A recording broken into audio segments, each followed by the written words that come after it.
राधे राधे जय श्री कृष्णा। आज भिडियो रे आमे जानिबा केउ ठाकुर को केउ फूल सबुठारु अधिक प्रिय होइथाए एवं केउ फूल अर्पण कले भगवान शीघ्र प्रसन्न हुअंती। हिंदू धर्म रे पूजा पाठ रे फूलर विशेष महत्व रही। शास्त्र रे कहा जाय जे भक्ति भाव अर्पण करा जाय एक छोट फूल मध्य भगवान को अत्यंत प्रिय होइथाए। किंतु प्रत्येक देवदेवींकर फूल अलग अलग होइथाए। केउ ठाकुर को केउ फूल अर्पण करिबा शुभ एवं केउ ठाकुर को केउ फूल अर्पण करिबा अशुभ एही विषय अनेक लोक जानि नथांती। दर्शक बंधु कहा जाए यदि ठीक देवता को तांका फूल प्रिय फूल अर्पण करा जाए तेबे घर को सुख समृद्धि धन एवं शांति आसी थाए। भगवान शिव को धतुरा और बेलपत्र अत्यंत प्रिय मना जाए तेबे माँ लक्ष्मी को पद्म फूल अर्पण कले धन लाभर जोग बढ़ी थाए। माँ काली को लाल फूल अर्पण कले अत्यंत प्रिय होता है एवं भगवान विष्णु को ही तुलसी और सुगंधित पुष्प अर्पण करा जाय थाए। अनेक समय रे लोक मैंने जान था भूल फूल अर्पण कर दियंती जहाद्वारा पूजार संपूर्ण फल मिल न थाए। शास्त्र रे कहा जाय केतक फूल केतक देवदेवी को अर्पण करने निषेध मना जाए। से ठीक नियम एवं भक्ति भाव सहित जड़ित पूजा करने अत्यंत आवश्यक। तेणु दर्शक बंधु आसतु जानिबा केउ ठाकुर को केउ फूल प्रिय एवं केउ फूल अर्पण कले केउ फल मिले एवं केउ फूल भूलले मध्य अर्पण करने उचित नुहे। तेणु भिडियोटी को शेष पर्यंत निश्चित भाव देखंतु कारण आज यह सूचना आपन जीवन में सुख समृद्धि आनी पारे। सर्वप्रथमे आमे जानिबा भगवान गणेश। भगवान गणेश को विघ्नहर्ता एवं सिद्धिदाता बोली कहा जाए। कौन सी शुभ काम आरंभ करने पूर्व प्रथमे गणेशंकर पूजा करा जाए। शास्त्र अनुसार भगवान गणेश को किछि विशेष फूल एवं पत्र अत्यंत प्रिय माना जाए। भक्ति भाव सहित यही फूल अर्पण कले घर समस्त बाधा दूर हुए एवं सुख समृद्धि बढ़ी थाए। प्रथम हेउछि दुब घास। भगवान गणेशंकर सबुठारु प्रिय हेउछि दुर्वा। कहा जाए दुर्व अर्पण कले गणेश भगवान शीघ्र प्रसन्न हो जाती एवं जीवनर समस्त बाग्न दूर कर दियंती। विशेषकर 21टी दुबा गछ गुच्छ करी अर्पण करिया बहुत शुभ माना जाए। लाल मंदार फूल।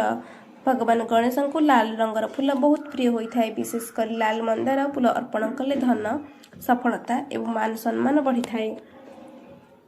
हलदिया किंबा कमला रंगर आपण जदि गुणबास फूल अर्पण करती अत्यंत प्रिय होता है। यही फूल अर्पण कले घर को सकारात्मक शक्ति आसी है एवं नकारात्मक शक्ति दूर होता है। चंपा एवं गोलाप फूल सुगंधित फूल मध्य भगवान गणेश को प्रिय मना जाए। यह द्वारा मन शांत रही थाए एवं घर परिवेश पवित्र होता है। कौन अर्पण करने निषेध होता है भगवान गणेश को ही। शास्त्र अनुसार भगवान गणेश को ही तुलसी पत्र अर्पण करने उचित नुहे। पुराण रे कहा जाए पछरे एक विशेष कहानी रही से गणेश पूजा तुलसी वर्जित मना जाए। जदि भक्ति भाव में ओम गम गणपतये नमः मंत्र जप करती भगवान गणेश को फूल अर्पण करती तेरे जीवन समस्त बाधा दूर होता है एवं सुख और समृद्धि प्राप्त होता है। एबे जानिबा प्रभु जगन्नाथंकर केउ फूल प्रिय होता है। प्रभु जगन्नाथ को कलिजुगर साक्षात ठाकुर बोली कहा जाए। भक्त माने विश्वास करती जे भक्ति भाव में प्रभु को फूल अर्पण कले जीवन समस्त दुख कष्ट दूर होता है एवं घर को सुख एवं शांति आसी थाए। प्रभु जगन्नाथ को सुगंधित एवं पवित्र पुष्प अत्यंत प्रिय हो जाए। प्रथम हेउछि चंपा फूल। प्रभु जगन्नाथ को चंपा बहुत प्रिय होता है। यही सुगंधित फूल अर्पण कले मन शांत होता है एवं भगवान कृपा मिलता है। गेंडु फूल को पवित्रता एवं मंगलर प्रतीक माना जाए। प्रभु जगन्नाथ मंदिर में यही फूलर व्यवहार अधिक होता है। मल्ली एवं चमेली फूल सुगंधित धड़ा फूल को प्रभु अत्यंत प्रिय होता है। यह द्वारा घर परिवेश पवित्र होता है एवं सकारात्मक शक्ति बढ़ी थाए। तुलसी पत्र।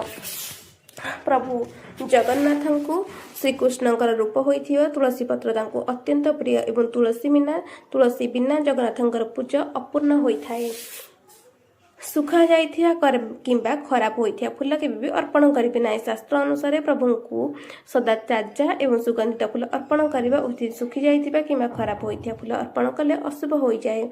जदि भक्ति भाव में जय जगन्नाथ नाम जप करी प्रभु को तुलसी और सुगंधित पुष्प अर्पण करती तेबे घरे सुख शांति धन समृद्धि बढ़ी थाए एवं प्रभुंकर असीम कृपा सर्वदा आपणक और आपणक परिवार उपर रही थाए। भगवान शिव को ही क्यों फूल प्रिय होता है। भगवान शिव को ही भोलेनाथ बोली कह जाए।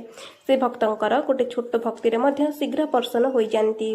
शास्त्र अनुसार भगवान शिव को ही किसी विशेष फूल और पत्र अत्यंत प्रिय होता है, जेपरिक दुर्दुरा फूल एवं फल।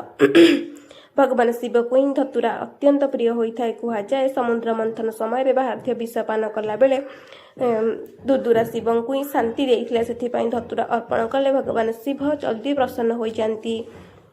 बेलपत्र शिवंक पूजा रे बेलपत्र विशेष महत्व रही। 3 पत्र थी बेलपत्र शिव को ही त्रिनेत्र प्रतीक मना जाए। बेलपत्र अर्पण कले पाप क्षय होगा सहित घर को सुख और शांति आसी थाए। पारिजात फूल मध्य भगवान शिव को ही अत्यंत प्रिय होता है। विशेषकर सोमवार दिन यह फूल अर्पण कले शिवंकर कृपा पाई थाए। श्वेत कमल एवं कनियारी फूल धला रंगर फूल शिव को ही प्रिय होता है। पवित्रतार प्रतीक भाव में अर्पण करा जाए। यह मन को शांत रखी नकारात्मक शक्ति को दूर करिथाए। केउं फूल अर्पण करिबा नहीं। शास्त्र अनुसार भगवान शिव को ही केतकी फूल अर्पण करने निषेध बना जाए। पुराण कथा अनुसार केतकी फूल मिथ्या साक्षी देथिबार भगवान शिव ताहाको पूजा ग्रहण करती नहीं। भक्ति भाव में ओम नमः शिवाय जप कर भगवान शिव को ही फूल अर्पण कले समस्त बाधा दूर होगा सहित भगवान भोलेनाथंकर असीम कृपा मिलता है। माँ लक्ष्मी को ही क्यों फूल प्रिय होता है। माँ लक्ष्मी को धन समृद्धि सुख एवं ऐश्वर्यर देवी बोली कहुए। शास्त्र अनुसार जो घरे माँ लक्ष्मी कृपा रहे सेठारे केबे धन एवं सुखर अभाव हुए नहीं। माँ लक्ष्मी को किसी विशेष फूल अत्यंत प्रिय मना जाए। भक्ति भाव में से फूल अर्पण कले घर को सुख समृद्धि होगा सहित धन लाभर जोग बढ़ी थाए।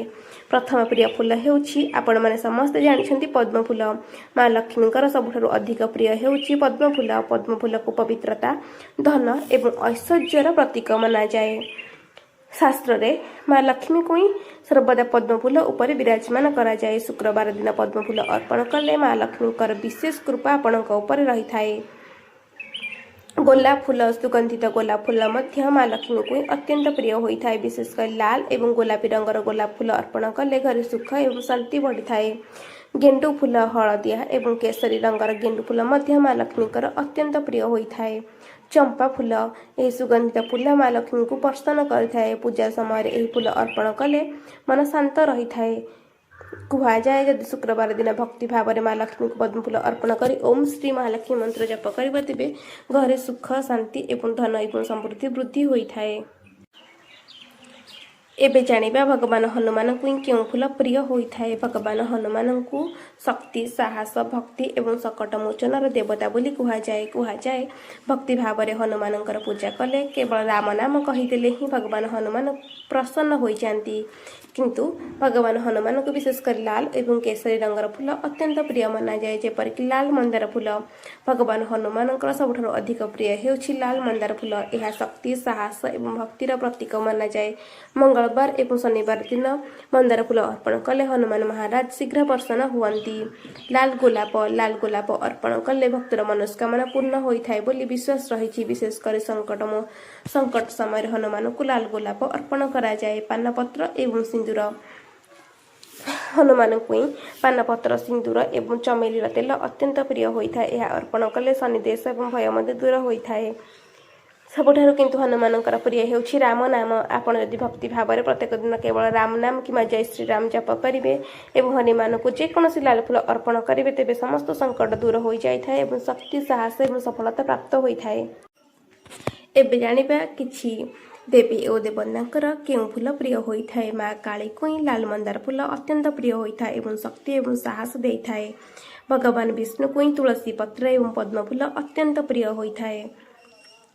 सूर्यदेव को ही लाल पद्म एवं लाल गोलाप अर्पण करा जाए। शनिदेव को ही नील अपराजिता एवं नील फूल प्रिय मना जाए। माँ दुर्गा को ही लाल मंदार किंबा लाल गोलाप अत्यंत प्रिय होता है। संतोषी माँ को लाल और हलदिया फूल अर्पण करा जाए। साई बाबा को ही धड़ा गोलाप एवं चमेलीर फूल प्रिय होता है। राधाराणी को ही गोलाप एवं मल्ली फूल अत्यंत प्रिय होता है। कार्तिकेय को ही लाल फूल एवं चंपा फूल अर्पण करा जाए। भक्ति भाव में फूल अर्पण कले समस्त देवदेवी शीघ्र प्रसन्न हुअन्ति। तेबी दर्शक बंधु यह थिला केउं ठाकुर को केउं फूल प्रिय से ही संबंधी किसी विशेष सूचना आशा करुछु आपन को भिडियोटी निश्चित भाव में भल लगे भिडियोटी भल लगे भिडियो को लाइक करंतु शेयर करंतु एवं चैनल को सब्सक्राइब करंतु कमेंट बॉक्स में जय जगन्नाथ निश्चित।